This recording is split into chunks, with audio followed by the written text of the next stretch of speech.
Hey everybody, my name is Brent Carey. Welcome to Empower and happy 2024. We are back with new weekly content as we kick off the new year, as we reboot and reimagine what we do here at Empower. And you can always follow us at theempowerchannel.com. And also we're streaming live tonight on Facebook, YouTube, and Twitter, also known as X these days. And, as we start the new year, I thought it'd be a great time to reconnect with an old friend. Kenny Brixey is joining me tonight. Kenny is a speaker. He's a coach, author. He's also the spiritual director at Divine Connection, the Center for Spiritual Awareness. He was the host of Life's Toolbox here on Empower for 7 years. And as we move into a new year and something new for Empower, it's great to reconnect with Kenny Brixey. Kenny, welcome back. Well, thanks for having me. I sure appreciate it. And I love this new idea that you have for Empower.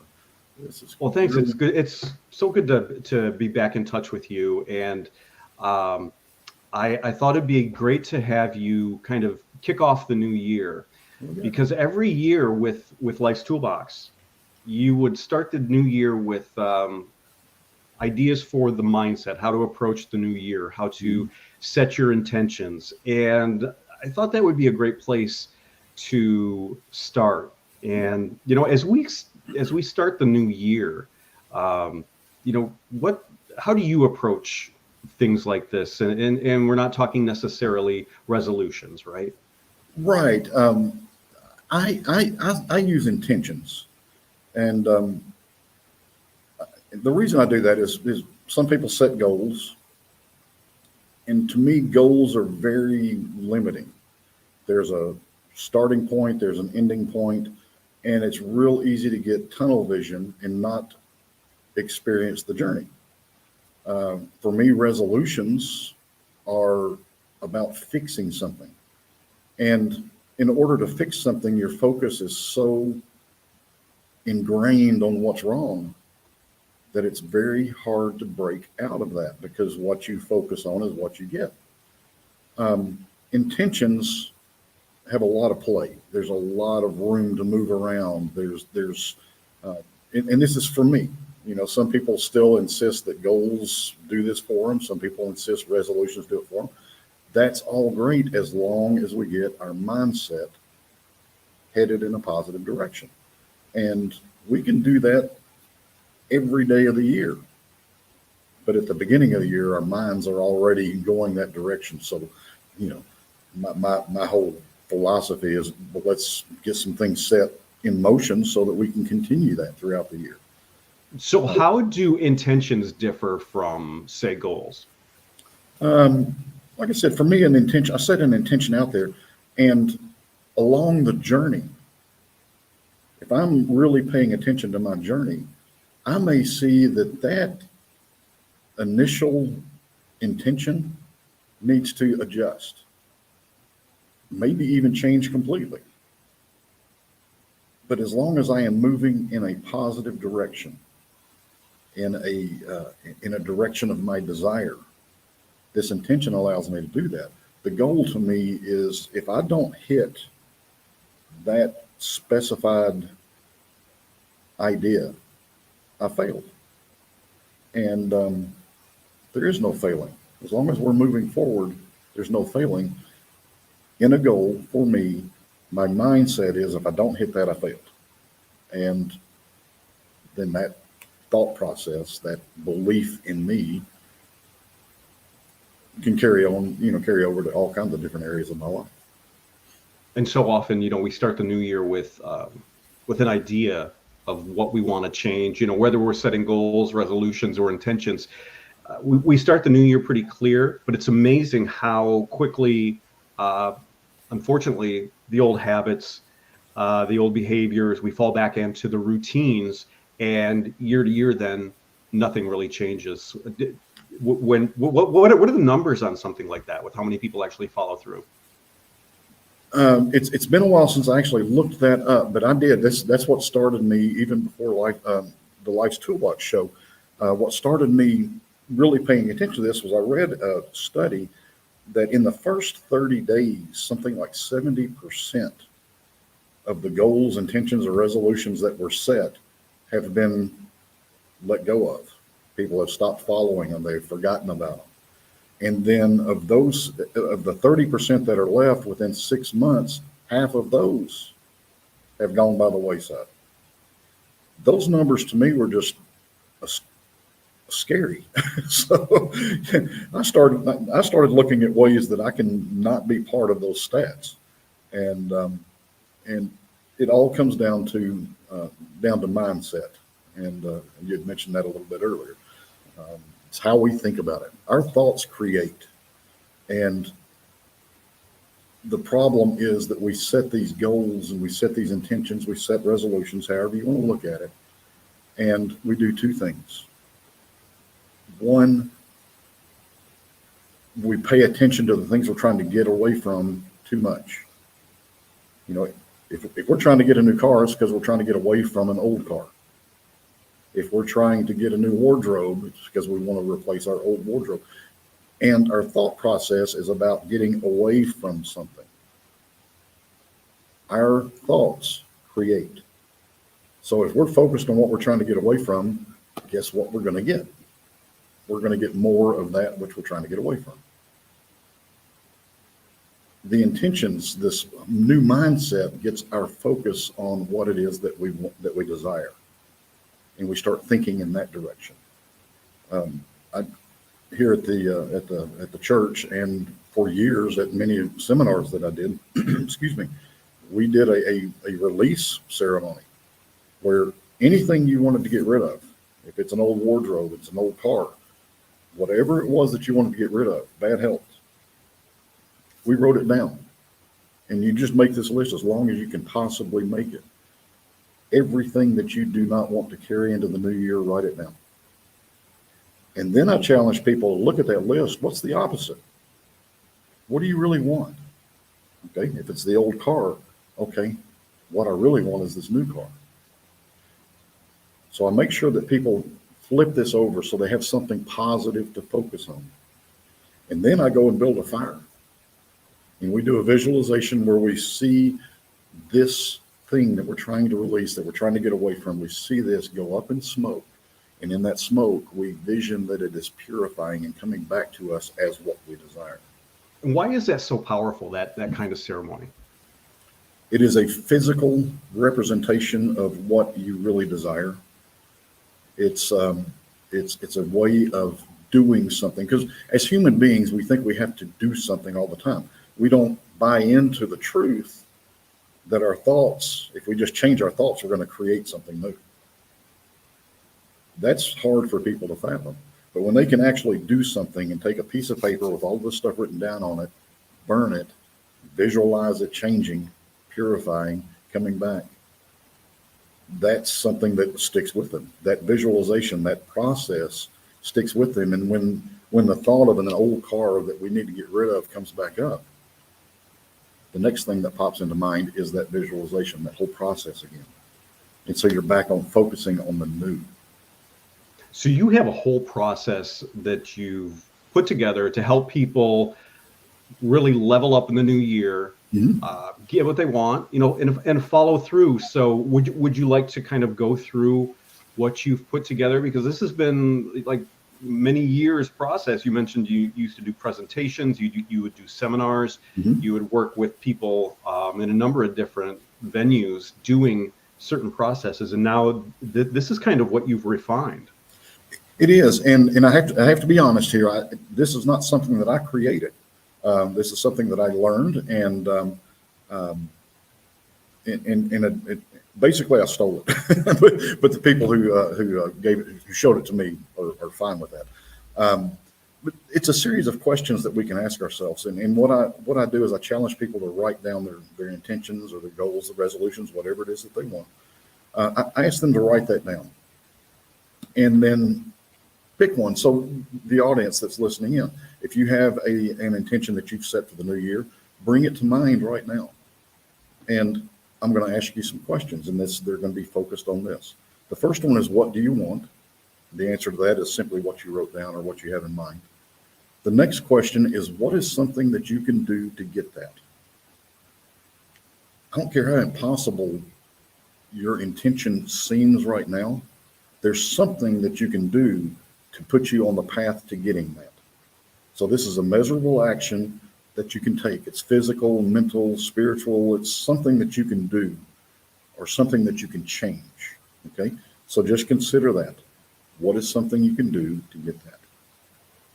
Now, the next question, this is where it starts getting a little bit deeper, a little more serious, and it starts revealing some things that you haven't thought about before, most likely. How will you feel when you do that? So you've taken this step, you've taken this measurable action. How will you feel when you do that? Now, this is not about accomplishing your goal. That's very important to remember. It's not about accomplishing the goal. It is about taking a step in the direction of your intention. Now, once you come up with that, what does it say about you that you were able to take that step and have that experience?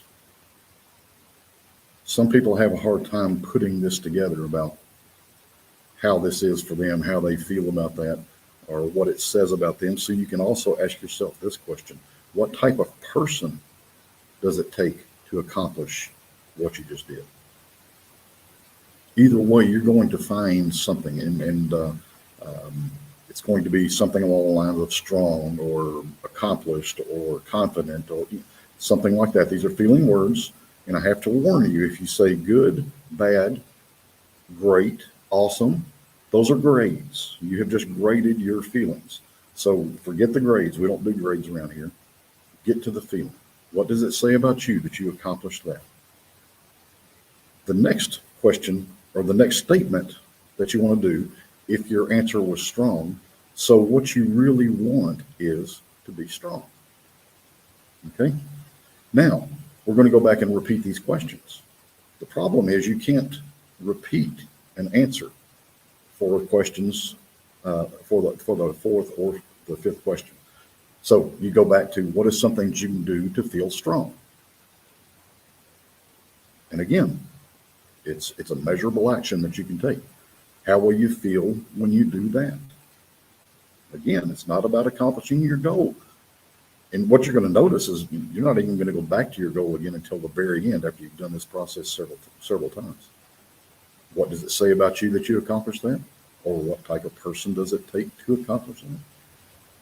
And this is where you're going to find, so what you really want is. So we're going to repeat this question. We're going to repeat it until you feel the answer is hitting home. For instance, I did this on Sunday with a group, and I just used myself as a guinea pig. And I found out that being valued was a very big part of the goal. And the goal, or the intention that I set, was to stop procrastinating, because I still, as much as I teach people not to do it, I still do it quite often. But as I was working through this process, as an example to everybody else, I came up with being valued, and that sent chills through me.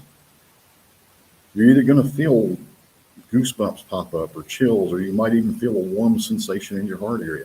But you're going to repeat this process until you have about 2 or 3 core feelings that really hit home for you.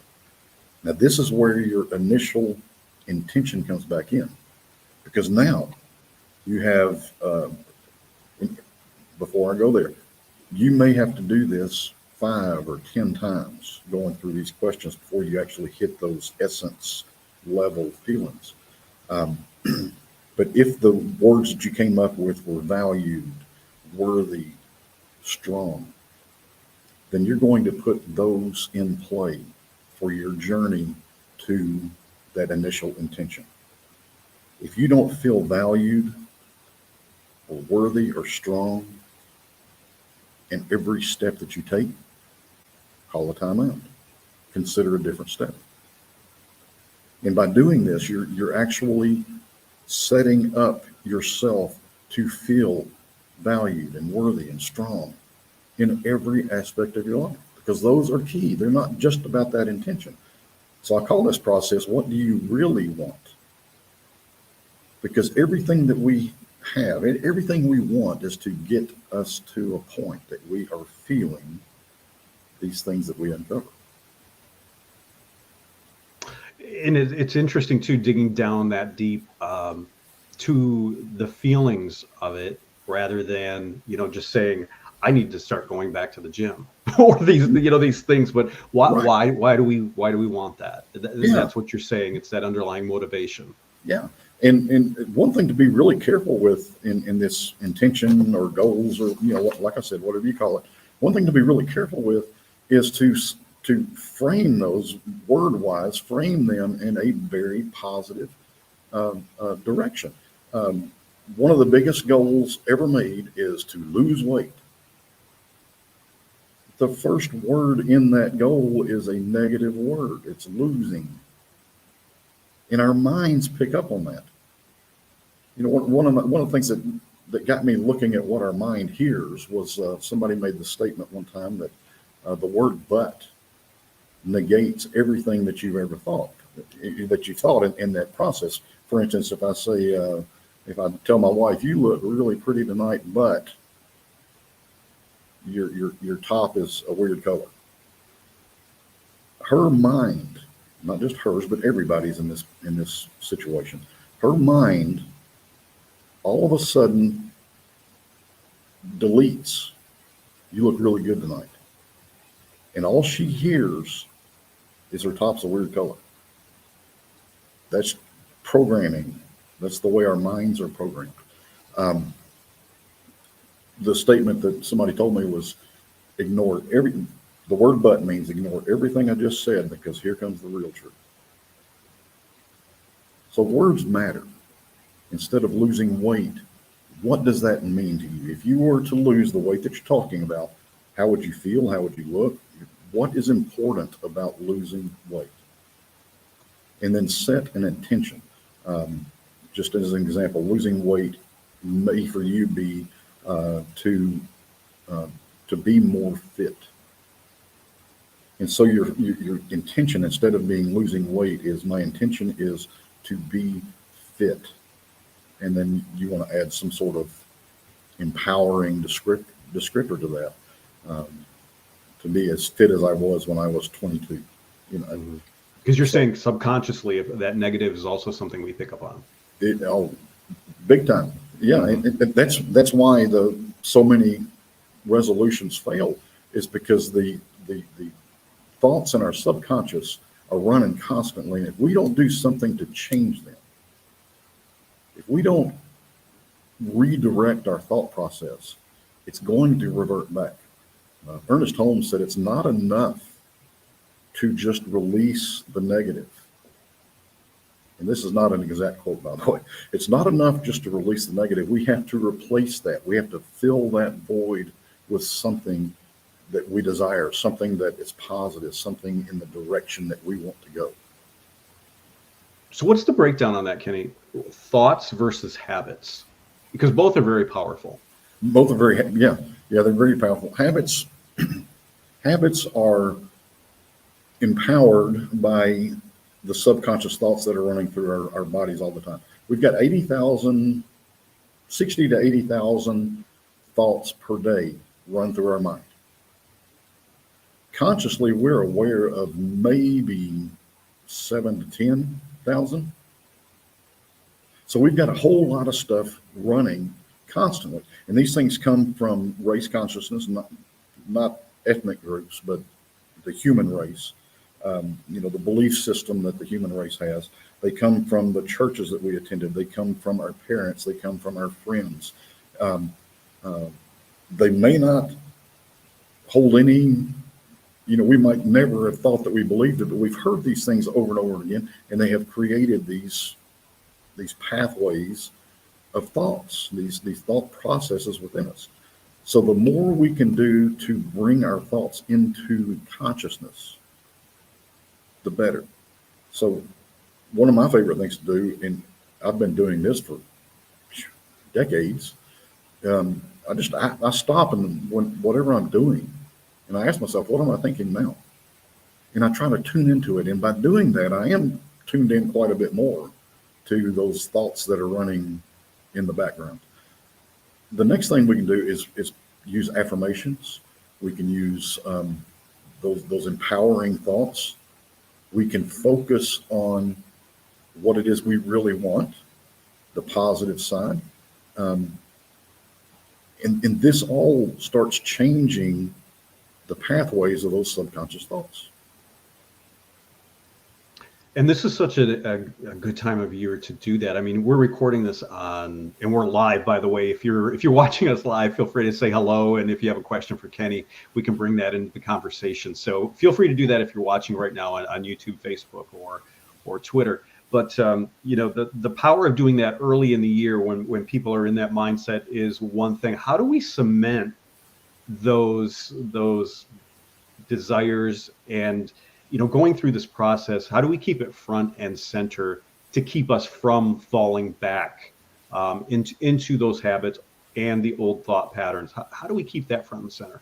Oh, there's so many really cool ways. One is take your top 5 intentions for the year. Write them down on a Post-it note and put it on your computer, anywhere that you're going to see it. Put it on the mirror in your bathroom. Now, the key here is about once a week, move it, because after about a week's time, you don't even see it anymore. But put it somewhere that you notice it. And what this is going to do is it's going to remind you all of the things we're just talking about. It's going to remind you to tune into your thoughts. It's going to remind you to think positively. It's going to remind you to do all this. I set alerts on my phone so it dings at me 2 or 3 times a day, just to bring me back into that mindset. Have affirmations. Write affirmations about what you desire in life. And the thing about this, folks, is you have to remember that all the stuff that you desire, all of these things that you wish were part of you, are already part of you.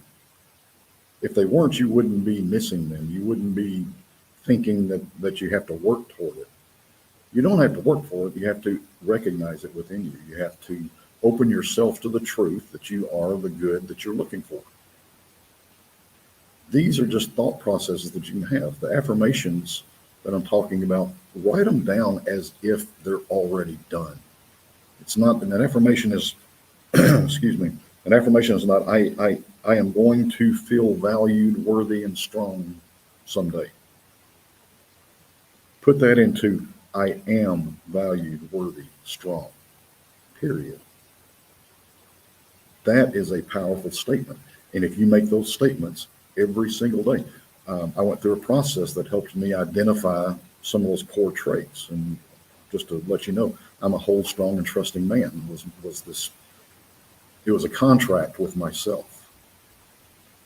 Every time I go into a meeting or an interview or a situation that I think might be uncomfortable, I repeat that in my mind 10 times minimum. And then I walk in. Then I go do the interview. Then I go do this difficult situation. It brings back to mind the truth of me. And the great thing about it is nobody can take it away from me. Mm-hmm. Those are great ideas and very actionable, things that we can put into effect. And, maybe somebody already has their list, the intentions that they wanted to begin the new year with, or maybe haven't really had a chance to do that yet. So sitting down and starting with the process that you mentioned, like you said, if you haven't done this yet, this is an opportunity to do it. Let's run through those one more time real quick so we can kind of maybe go ahead and do this. Sure. And I want to just let everybody know that this list does not take away from what you wrote down. What you wrote down was important enough to make it to paper. Keep it. These just help empower your journey to that list. So the first question is, what do you really want? And that's what you wrote down.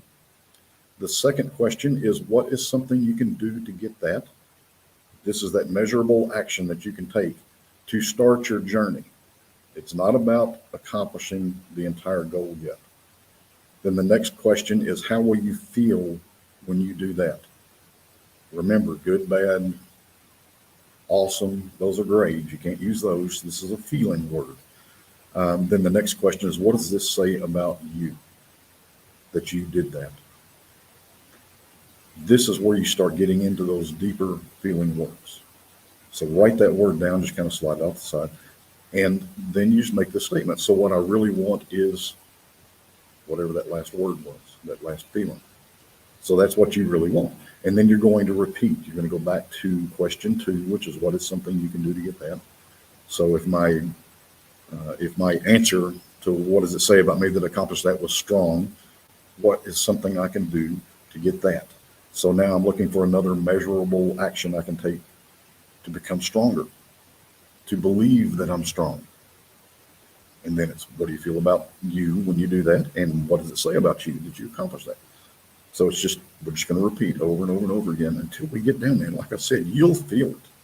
This is not something that you have to hope for. This is something you will feel. So I challenge you to keep going, and remember, on those questions about how you feel or how does it feel that you accomplished that, on both of those questions, do not repeat your answers. That's why I say write them down so you remember what you already said. One of them is going to hit. Or you mentioned you were even surprised by what you uncovered with your own list. Yeah. Yeah. I was up there just, like I said, I was just trying to use me as an example, and all of a sudden these answers are starting to pop up that really touched me, and that kind of set me back a little bit. Trying to stay professional for the video. And well, in the congregation, in your church too, as they were going through this, were there some surprised people there as well with their own answers and what they were uncovering? Yeah. We just did it very quickly, like we just did here on the show, and even then there were you saw some eyes kind of pop open and some true aha moments. So yeah, it was really nice to see that. And the thing about it, if you think you're going to do it as fast as we just did it here, you're probably not. Set some time aside and maybe do one intention per day and go through this process. Mm-hmm. Spend time on it to get those answers, because like I said, those answers that you come up with are not just for this intention. They're for life.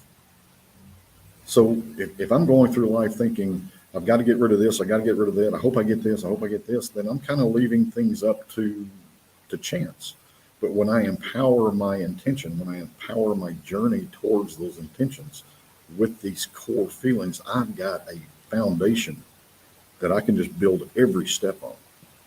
Well, and I like the reminding mechanisms that you mentioned as well, because again, it's really easy to go unconscious. And I've even heard people talk about it. Are you aware? Are you conscious? Or are you kind of in a trance? So having those little reminders, whether it's something on your phone, a sticky note, whatever it is that works for you, to kind of keep you on track. Because again, some of the statistics that you mentioned about 70+% by the end of the month not following through with the intentions. How do you avoid that trap? Yeah, I like what you did. You kind of already said the answer, and it's consciousness.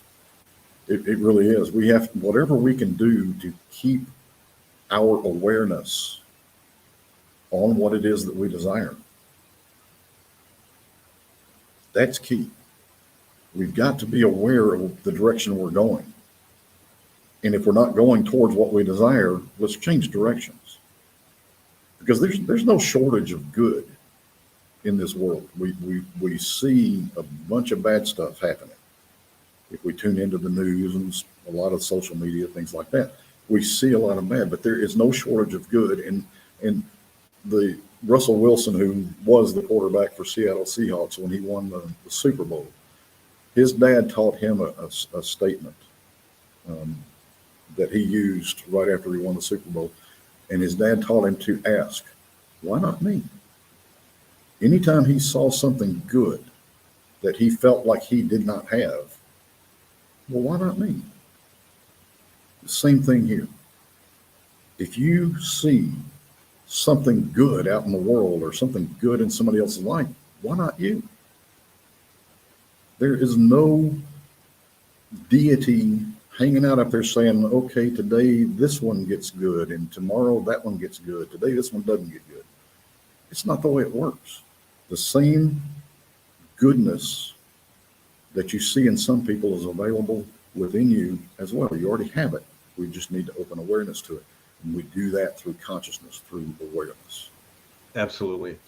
And one of the underlying intentions of even doing the show and why I wanted to have you on is because I think it's important that we enter 2024 with a strong mindset, with clear intentions on what we want, because I think for 4 years, people in general have just been very reactionary. Things have been happening.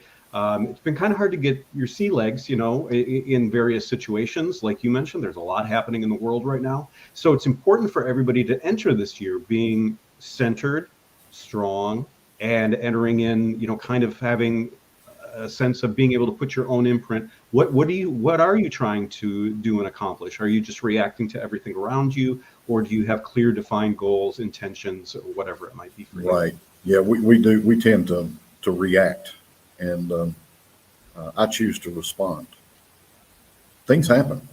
No matter how great I'm doing with intentions and awareness and all of it, things happen that I didn't know were going to happen. My choice now. We have a choice in everything. That's key here. You got to remember that. We have a choice in everything. My choice is to respond, because when I respond, that means that I have taken a step back, I have taken a breath, and I have considered my next action. Reacting to things means that we're shooting from the hip. It's just a jump out there with the first thing that comes to us, and most of the time, that's not a very positive thing. Most of the time. Sometimes it is. Well, I think that's another conversation we might have to have, Kenny. But talking about choice, I said everything's a choice. So I want to leave, before we wrap up, I want to be sure to tell everybody I've got one intention that I would like to give to you all, that I hope you all adopt as your own. And it's actually a tool that I used to teach. It's choose to be happy rather than right. If you take that with you, I don't care what's going on in your life, you are going to have an experience that empowers you to move through it, to it, whatever the case may be. Choose to be happy rather than right. That's a great way to wrap things up. And I know you have some of this and even more in some of your books. I do want to mention this. Gosh, you have a total of 5 books that you've published. And where could somebody pick these up and dig more into your writings, Kenny? These are all available on Amazon. Through you can get them the Kindle app. I think you can pick them up. Yeah, I think that's what it's called. But you can get them on Kindle. You can get them in print, and they're all basically toolboxes, ways to tools that you can use to empower your life. Perfect. And also, I do want to mention, that Kenny's website is online, and you've got some great information here as well. And what are you working on in the new year, Kenny? You've really spiked my interest in doing some more videos. I'm looking at, or I'm creating a couple of online courses that I'm going to be uploading, hopefully pretty soon. Every time I think I'm getting close, I go back and rewrite some of it, but they're getting filled in. So these online courses will be available soon, and that, of course, will all be put up on the website and as they get nearer, and keep you up to date that way. And then some back on Facebook or social media pages, I'll get things going there as well as far as the status of these classes and courses. Okay. And I do want to mention too, you have a YouTube channel. So if if somebody wants to, hear some of your talks and weekly contributions, you can absolutely find Kenny on YouTube as well. Is it just under Kenny Brixey? Yes. Mm-hmm. Okay, perfect. Well, Kenny, thank you so much. It was great to connect with you and talk about this to kick off the new year, and would like to have you back. I would love to be back. It's been a joy. I really enjoyed being here to talk to you again. Well, thank you, Kenny. And thanks everybody who joined us too. And leave us a like, a comment, and especially on YouTube, we're close to the 1,000 mark as far as followers on YouTube. And if you can help us cross that 1,000 mark there, that would be fantastic. But check us out online too at theempowerchannel.com. Thanks again, Kenny. All right. Thank you, Brent.